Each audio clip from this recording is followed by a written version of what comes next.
from Arizona State University, right up the road in Turkey.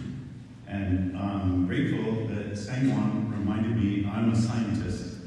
Most of the people in the audience are too. You've either been trained as scientists or engineers or analysts and you work in this way. And what that means is that we preoccupy ourselves with describing reality. And our debates typically focus on what is right.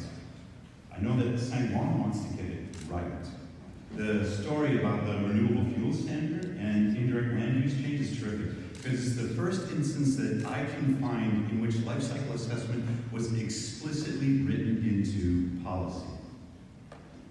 So we could, actually we have, for decades, preoccupied ourselves with these kinds of questions like, what's the right characterization factor? What's the right allocation method?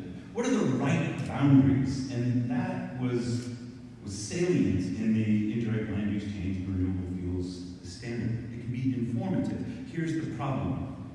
The decision makers in business and policy and the non-government organizations and nonprofits that we serve, they're more interested in what works.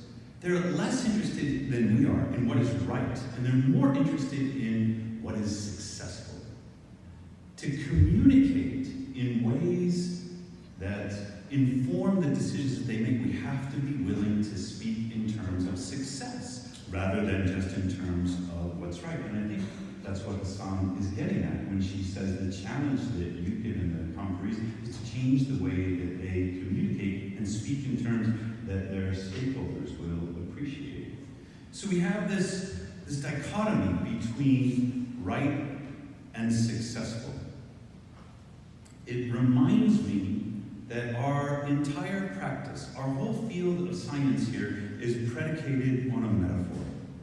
As much as we want to be right, all metaphors are imperfect. The materials are not alive. The products aren't alive. The companies aren't alive. We just talk about them as if they were alive, because metaphors help us understand the unfamiliar thing by reasoning through the familiar. When we have the attributes or the characteristics of the familiar thing, the life cycle, and we impart it or project it onto the unfamiliar thing, it may give us new insights about reality in the unfamiliar world. But all metaphors are limited and they're all imperfect.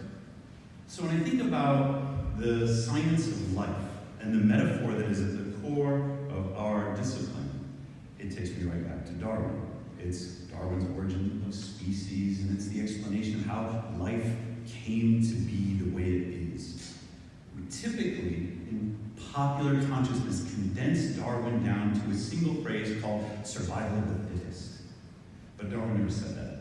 It was a contemporary of his that was citing the origin of species who coined that phrase, survival of the fittest. What Darwin actually said, what is the adaptive species, the species that can adapt to changing environments. That's the one that survives.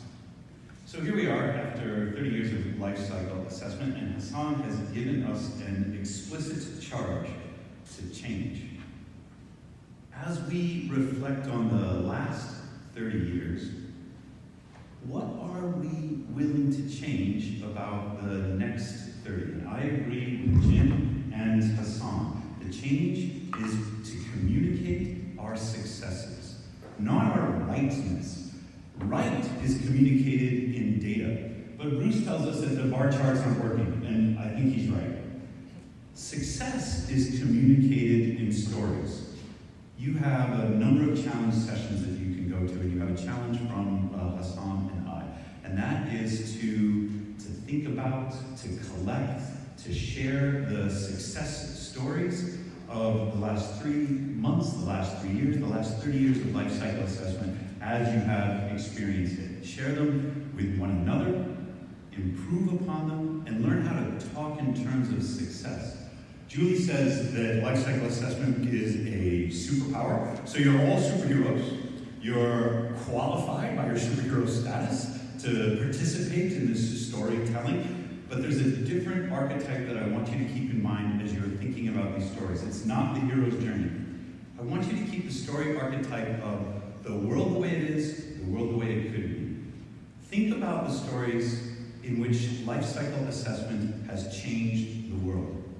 This is the archetype that is most famous in Dr. Martin Luther King Jr.'s speech, "I have a dream. The world the way it was, the world the way it could be." Think about the instances in which life cycle assessment has corrected the misconception, or it has revealed the unintended consequence to the decision maker in a way in which they said, "Oh my gosh, I didn't realize."